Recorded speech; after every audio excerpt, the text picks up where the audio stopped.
Сізге сенбеген адамдар болды ма? Қолынан келмейді, олжас қоя сал болды. Айтайын, 90% болды.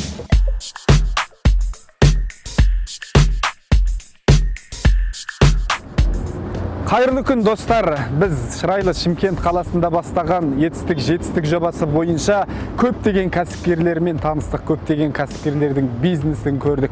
Осы кәсіпкерлердің қатарына дәл бүгін Үсенұлы Олжас мырза кіріп отыр. Олжас мырза ресторан саласында, асхана желісінде көптеген тәжірибелер жинап, осы салада қызмет істеп келе жатқан жайы бар. Олай болса, дәм атты Олжас мырзаның дәмханасына келіп отырмыз. Ол кісі қандай қиындықтарды басынан өткерді, қандай тәжірибе жинады, осының барлығын сіздер бізбен бірге көре аласыздар.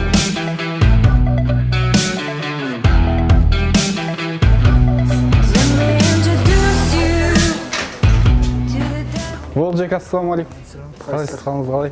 Кеп қалдық енді дәм тартып, дәмханаңызға. Келдік. Не жаңалық болып жатыр? Сізге жетуге асықтық. Ал Олжеке, келіп қалдық, дәм асханасы деп дәм тартып келіп қалған жағдайымыз бар. Сонау Алматыдан аттерлетіп Шымкент қаласына келіп өзіміздің жетістік атты республикалық жобамызды бастағанбыз. Осы төңіректе міне Шымкенттегі көптеген кәсіпкерлермен танысып жатырмыз. Соның бірі өзіңізсіз, жалпы сіздің дәмханаңызға келіп дәм тату барысында осы қызмет көрсету саласы, жалпы ішкі интерьері, былай айтқанда сезім, бұл жердегі аура қатты маған ұнады. Сондықтан сіздің көрермендерге біздің бөлісетін тәжірибеңіз және де жалпы өзіңіздің осы жүріп өткен кәсіп жолыңыз өте қызық деп ойлаймын. Сондықтан сізге бірнеше сұрақ қойып, әңгімемізді өрбітсек.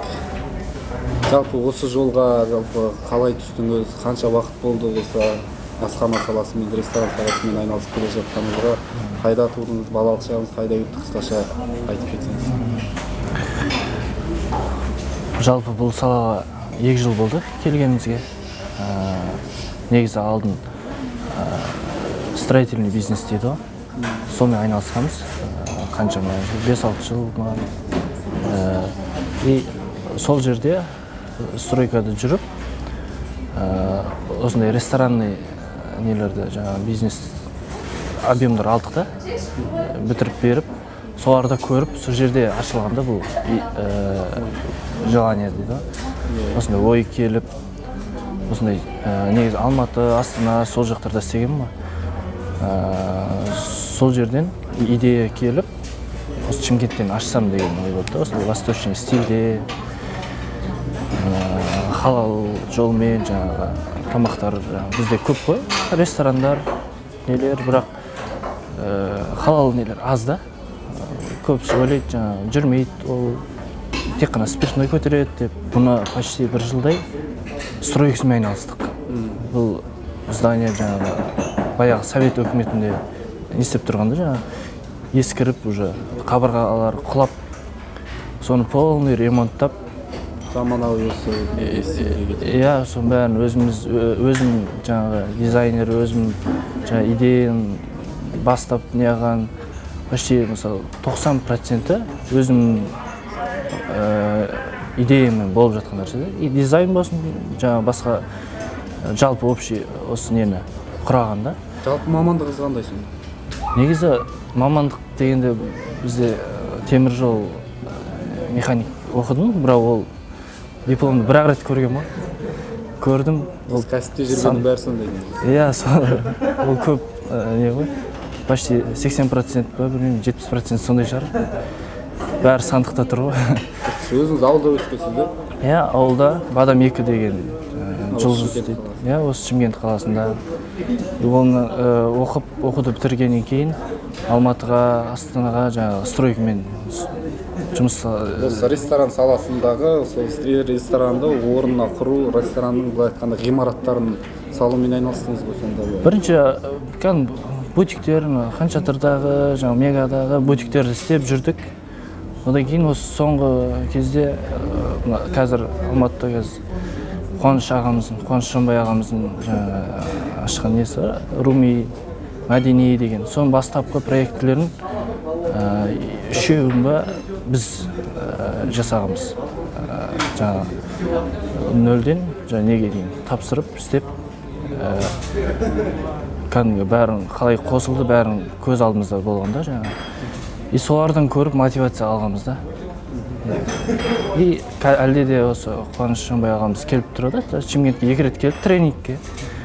Соның бәрін жібермеймін, бәріне қатысам. Көптеген ол кісіден сабақ алып, мотивация алып, сол кісінің де әсері бар да. Көп нәрсе үйреніп жатыр ол кісіден. Тамаша, жалпы 2 жыл болды дейсіз, осы салаға келгеніңізге енді 2 жылға дейін осы ресторанды, осы дәмханаларды ашу үшін үлкен тәжірибе керек қой. 2 жылдың ар жағында сізде қанша жыл тәжірибе болды? Осы ойыңызда қаншалықты жүрді? Қанша уақыт ойландыңыз, іздендіңіз осы ашуға дейін?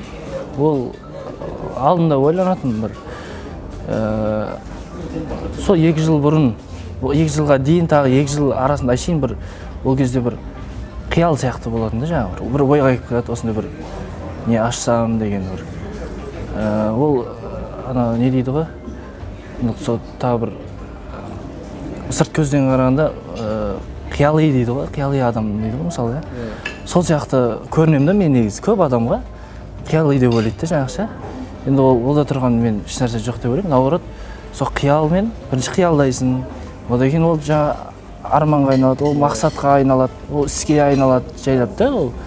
Бірінші әшейін жай қиял сияқты болып көрінгенмен, уже бүгін қарасақ, уже 2 жыл өтті, 3 жыл өтті, уже бұл неге айналды да. Шынайы бір уже жасадық та ол. Кезінде қиял болған, қазір уже істеп жатырық. Сол қиялдаудың арқасы деп ойлайсыз ба? Дұрыс айтасыз, негізі біртүрлі болу керек деп жатады ғой, қиялдау өте дұрыс. Былай айтқанда қиялыңызды, былай айтқанда өмірге әкеліп жатсыз. Сондықтан кәсіпкердің де тағы бір ерекше қасиеті осы қиялдау ма деп ойлаймын. Өзіміз тренинг саласында жүргеннен көп қиялдайтын адамдардың көбі жақсы нәтижеге жетеді. Қиялы қаншалықты кең, соншалықты үлкен нәтиже шығарады. Сондықтан сізде қазіргі қиялыңыз қандай? Қазірге біз енді бұл кезде қиялыңыз осы болса, енді келесі кезінде негізі сол қиялым тоқтамай жаңағы алға қарай мақсаттар қойып тағы да бір не істесең, ол өзіңе мотивация да. Бір орында тұрып қалсаң, ол уже сен бір жанып тұрған боласың, бірақ өшіп қаласың да бір немен қалып қалсаң, мен жаңағы бұны сет қылып көбейтсем деген сондай нелерім бар да, жоспар, мақсат. Сет қылып, кейін басқа қалаға шығуымыз да мүмкін жаңағы. Оған қаншалықты дайынсыздар? Қай уақытта болуы мүмкін? Біз қазір бірінші осы бизнесті, бірінші точкамызда жақсылап бір бренд жасап алсақ па деп отыр да. Қазір енді біз стройка саласынан бірден өтіп кету ресторанный бизнеске, ол өмір не істемеген, хабарың жоқ нәрсеге өтіп кету бізге өте қиын болды. Бәрін жаңадан зерттедік, еще істеу барысында да бірінші дайындалған жоқпыз да, сразу бастап кеттік, опыр-топыр. Бірден соны жетілдіріп жатсыз. Ол қанша қателіктер өткізіп жібердік бұны істеп жатқан кезде. Оны сонымен опыт жинап, жай тренингтерге қатыстық, білім алып жатырық. Өйтер, уже бүгін Аллаға шүкір деп айтамын, уже енді мықты білем демеймін мен, бірақ уже көп нәрсе үйреніп келе жатырық. Енді жақын қалдық деп айтуға болады, жаңағы полный бір брендинг жасауға. Қазір енді атында ауыстыруымыз, кішігірім мындай ребрендинг жасап жатырық. Полный өзгертіп, логотиптерді өзгертіп, может атында ауыстырсақ деген бір не бар. Осыны жақсылап брендинг жасағаннан кейін барып, уже екінші точкаға ауысуымыз. Бір жылдың ішінде тағы да кірісуіміз мүмкін деген жоспар бар. Жақсы, енді осы барысында ресторан, асхана саласы қиын сала, былай айтқанда үлкен менеджменттің ортасы дейді ғой. Сондықтан бір сұрақ сізге, өзіңіздің жалпы командаңызды қалай басқарасыз? Командан былайынша енді мен жалпы адамдармен жұмыс істеп, стройка саласында да былай үйренгенмін да. Басқарып, өзім бригада құрдым, мысалы, бригададан бірінші разнорабочий болып барған да. Разнорабочий болып, подсобник болып, одан жаңағы бригадир болып, одан кейін жаңағы өзім тоқ аштым да, строительный фирма. Өзім до ключа бітіретін болып, жаңағы осындай объектілерді. Соңғы сол жаңағы руми соларды бітірдік. 2-3 нәрсе. И мына жақты параллельно бастадым да мен. Осы жақты бастағанда әшейін енді былай ойлайсың ғой, бастай салам, ете салам деп ше. Кейін ондай болмады, сәл қиындау болды. Уже көп екі ортада екі мамандық бірдей алып жүрем деген ой болды жаңағы екі бизнесте. Енді мына жаққа енді басынан бастаған ең көп көңіл бөлу керек болды. Уақытша жаңағы стройканы тоқтатып қойдым. Строительный бизнесті. Сонда ол жерде жинаған опытым бар ғой енді. Адамдармен қалай сөйлесу, жаңағы басқару, ұйымдастыру, оларға мотивация беру. И соны осы жерде қолдандым. Қатты қиын болған жоқ, бірақ енді бәрібір өзің бірінші білгенің дұрыс та, любой нәрсе өзің білсең, жеткізу оңай болады да. Қанша жерден олай басқару жағын білгенмен, осыны сол жағынан қиындау болды да. Закон жанра деп жатады ғой, енді әр нәрсе жанрдың өзінің тонкостары бар, соны кішкене адаптация жасауға тура келді. Сол жақтағы білімде осы команда басқаруды ресторан саласында қарай тұруға да. Жалпы бірақ басқарудан хабарым болды да. Содан кейін сәл қатты қиын болған жоқ. Тамаша. Онда басқару саласынан қиындық тумаса, сіздің енді жасаған құрылыс саласында жүргеніңіздің өзі бір үлкен осы кезге дейінгі дайындық кезеңі сияқты кезең болып тұр ғой, фундамент. Бұл жалпы жетістігіңіз сізге қандай құрбандықтармен келді? Енді мысалы мүмкін достарыңызбен араласуыңыз тоқтап қалды, мүмкін қаржылай бір қиындықтар туындады. Енді көптеген қиындық болды. Біз Алматыдан мысалы жинап келген ақшам, жаңағы мынандай көліктерім дейді, 2-3 машинам бар еді, бәрін саттым, жерім бар еді. Жаңағы баста ойлайсың ғой, мынаншаға бітірем деп ойлайсың да, жаңағы. Бұл жұмыс барысында ондай болмайды да, жаңағы. Одан көп шығып кетеді да, по-любому. Бірден бастап кеткенінде бір кесірі сол шығар деп ойламайсыз ба? Дайындық кезеңі бірден бастап. Ол қате шығындар болды, дұрыс алмайсың, білмеген екен. Ол керек емес болып қалды, или болмаса қымбат алып қалдым деген сияқты. Сөйтіп жаңағы барымды сатып, жаңағы ұстап әйтеуір жалғанып кетсін деп жерді де саттық, үйді де жаңағы машиналарды саттық, әйтеуір барымды жиғанымды салдым.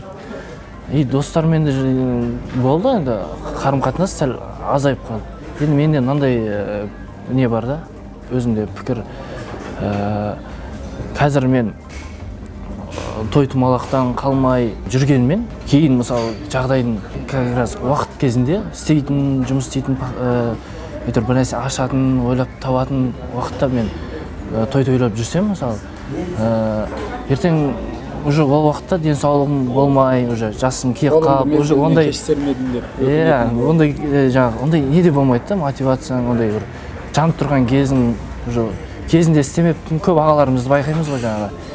Кезінде үйтпеппін, бүйтпеппін деп отырады. Солар сабақта. Лучше қазір мен аянбай күні түні ұйықтамай, жастық уақытымды барлығын құрбандыққа шалдым деп отырсыз. Шалып, көлігіңізді, жеріңізді, уақытыңызды, жастық мына қатарластарыңыз қыдырып, сайрандап жүрген кезде соның барлығын құрбандыққа шалдыңыз. Құрбандыққа шалып, ертең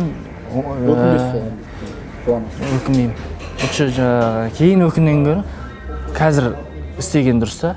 Кейін уже демалуға, басқа елге баруға, любой тойға, любой қиналмай, ұялмай, жадырап баруға возможность болуы мүмкін да. Сізге сенбеген адамдар болды ма? Қолынан келмейді, олжас қоя сал, болды. Айтайын, 90% болды. 90% маған, не істеп жатсың, ол дұрыс емес, ол жер ақымақ деп ойлайды, сонша ақша салып, өзің үйіңе салмаған ақша деп ше, ол ше.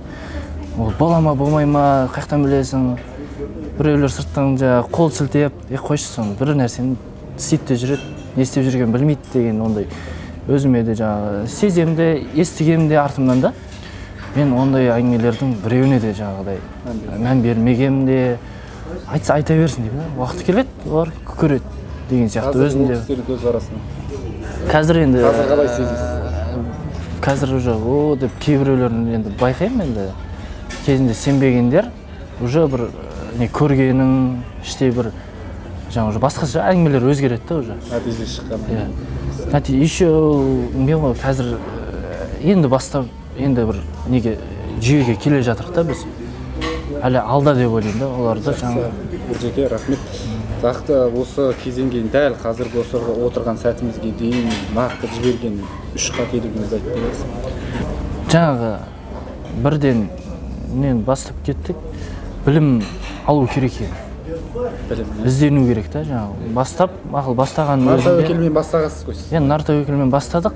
Бірақ соның өзінде сразу жаңағы ағалардың жаңағы білетін, істеген, көрген уже дайын нелерді негізі шетелден болсын былай ютубта қазір көп қой сабақтар, жаңағы ресторанный бизнес болсын, басқа любой уже басқару жүйесі болсын, ол білім әрдайым керек екен да. Бірінші білім, екінші білім іздену керек екен да. Екінші ол жаңағы енді қаржы мәселесі. Қаржы мәселесін дұрыс есептемегенбіз. Сол жағынан қиындықтар болды. Оны мысалы жаңағы или может кішкентай нәрсе бастау керек пе еді жаңағыдай. Енді бірақ өкінбеймін, ол негізі, бірақ ақшаның несіне қарай соны бастасаң, уже қиналмай қазір 2-3 точка ашып қояр едім деген сияқты. Ойладың ба, жасадың ба, өкінбе дейді ғой. Иә, бірақ өкінбеймін. Жалпы енді басқа жастарға сабақ болсын деп олай айтарым, жаңағы ләж болса, мысалы фастфудтан бастасаң, ол уже онда мысалы адамда аз, бізде мысалы қазір 20 шақты адам жұмыс істейді. Оның айлықтары бұл жердің үлкен жер болғаннан кейін арендасы, коммуналкасы қымбат та. Начинающийлерге фастфудтан бастаған дұрыс деп ойлаймын да өзім. Өзіңізді қаншалықты бағалайсыз? Бәсекелестеріңіз бар, солардың ішінде қазір сіз алдыңғы қатарға шығып үлкен жаңағы. Біз енді бастап келе жатқан, тай басып, осы ресторанный бизнесте енді тай басып келе жатқанбыз. Оларға әлі жету, әлі біраз еңбек ету керек. Ол жағынан. Бірақ сеніміңіз мол да, жетесіз. Иә, Құдай қаласа, енді бір Құдайдың қолында. Жақсы, енді осы саланы бастағанға дейінгі олжас қандай еді, қазіргі олжас қандай айырмашылық? Енді ол кезде де былай шабытым бар еді болсын. Бұл бизнес болмаса да, строительный бизнес болсын. Ол кезде де жаңағы постоянно былай жанып бүйтсем деп айтыр, бір басқаша нәрсе істегім келетін да. Жастық максимализм. Иә, қазір де бір басқаша нәрсе істегім келеді да, жаңағы басқа кафелерде жоқ, басқа ресторандарда жоқ, басқаша подход жасап, күтіп алу. Қарап отырсам, бұл жерде міне Wi-Fi-дың паролін өзін керемет қойыпсыздар, маған қатты ұнады. Мысалы, пароль еліміздің тәуелсіздік күні, айы, жылы деп. Осындай дүниелерді жалпыда өзіңіздің жалпы жаңашылдығыңыздан енгізіп жатсыз ғой да? Иә, осындай бір сол бағанағы шабыт қой бұның бәрі жаңағы. Осындай бір ойлап тауып, бір адам кірген кезде бір таң қалатын бір нәрсе болса деймін да, жаңағы өзгеше бір ол қарапайым нәрсе болуы мүмкін. Көп қымбат нәрсе емес, жаңағы қарапайым нәрседен бір необычный нәрсе істеп қойғым келеді да. Өзім дизайнер жағынан да жаңағы қатты қызығам да, бір нәрселерді көріп жүремін, әйтеуір мынандай қойса болады, мынандай бүйтсем болады деп ше. Ол да бір, ол мысалы айтып отырмын, 80-90% өзім жаңағы пустой тұрған жерді қазір өзім пландап, өзім чертежін жасап, идеям бар өзімнен шыққанда. Оған бірақ түнімен ұйықтамай, ізденіп, бұл негізі бұл қызық нәрсе да. Бұның өзінің азарты бар да, азартына кірсең, жаңа ұйықтай алмайсың да. Азанға дейін бір нәрсені ойлап, жаңағы мына жер қалай болады, мына жер бүйтсем деп сызасың, жазасың, план да. Азында да жаңағы шабыт бар кезде түнімен ұйықтамай, азында қайтып соны асығасында істеуге ше, тұрып алып, жүгіріп, ізденіп ше. Не шабыттандырады сізді? Нақты. Мені енді істеген еңбегімнің нәтижесі ғой. Мысалы бір идея ойладың, оны бір істеп қойдың, көрген кезде адамдар да көріп таң қалады оны. Мысалы, әдемі екен, қалай істеген деген сияқты. сол жалпы любой мысалы кафені аштың, адам бір кіріп келіп жатыр, уже қызығып көріп, жаңағы риза болып келіп кетіп жатыр. Оның бәрі ол шабыттандырады да. Уже бүйтір бір не көресің ғой, жемісің. Уже нәтиже бар да, бастағанда қалай еді, қазір қандай, уже прогресс бар ма, жоқ па. Сонымен айтар. Рахмет, Алла разы болсын. Жақсы, сіздерге де рахмет. Әлі тағы жолығамыз болашақта деген ойдамын. Сөздің толықтай қорытындысы өзіміздің жастарға нақты беретін кеңестеріңіз. Өзіңіз сияқты осы салада бастап істейтін азаматтар. Жастарға енді айтарымыз, еш нәрседен қорықпау керек. Жаңа болады ғой, бастайын ба, бола ма, болмай ма, ақтай ма, ақтамай ма деген сияқты. Ол бір рет ұтыласың, екі рет ұтыласың, үшіншісінде жаңағы сен ойлағаннан жаңағы жіберген уақытынан, жаңағы ұтылған жаңағы ақшаңнан қаншама есе пайда алып келуі мүмкін да жаңағы. Не только ақша жағынан да қарамау керек та бұған. Егер сен оны жақсы көрсең, ондай жаңағы бизнес, кәсіп, ол өзі кәсіп істейтін адамдар да болады да, оны істей алатын адам болады, істей алмайтын адам болады. Негізі менен былайынша ондай не шықпайды. Бір жерде жаңағы мысалы прораб болу или басқа бір маман, мен ондай жерде тұра алмаймын да жаңағы. Өзім жаңағы бір нәрсе ойлап иә, өзі бизнеске арналған адамдар болады да жаңағы. Бұл солай да, қорықпау керек. Ұрынау керек, істей беру керек, әйтеуір іздену керек, білімде алу керек, тренингке қатысу керек. Әйтеуір бір көзі табылады да. Сол біріншіден сол іздену, қорықпау, жаңағыдай адамдардың, егер сен өзің сенсең, бір бизнес бастаймын деп, бір идея болса сенде, оны жаңағы өзің жүріп кетеді ау деп сенсең, оған ешкімнің сөзіне қарамау керек та. Бізде ондай көп ағайым бар, достарым бар, жаңағы көп қой жаңағы. Не өзі істемейді, не жаңағы не бермейді да істеуге жаңағы. Сөзбен, немен жаңағыдай қайтарады да адам. Егер оларға қарасаң, кәдімгідей сөздеріне мән берсең, кәдімгідей сен жаңағы не қылып қояды. Сен бүйтіп жанып тұрсаң, басып қояды да. Бүйтіп тыңдай берсең, уже басылып қала бересің да. Ананы істейін десең, қойшы, боламын болмайды, басылып қала бересің да. Сөздің толықтай түйіні ешқашан берілме дейсіз ғой да? Берілмеу керек. Ешқашан берілмеу керек. Жақсы, әңгімеңізге рахмет. Жақсы, қуаныштымын сіздерге де.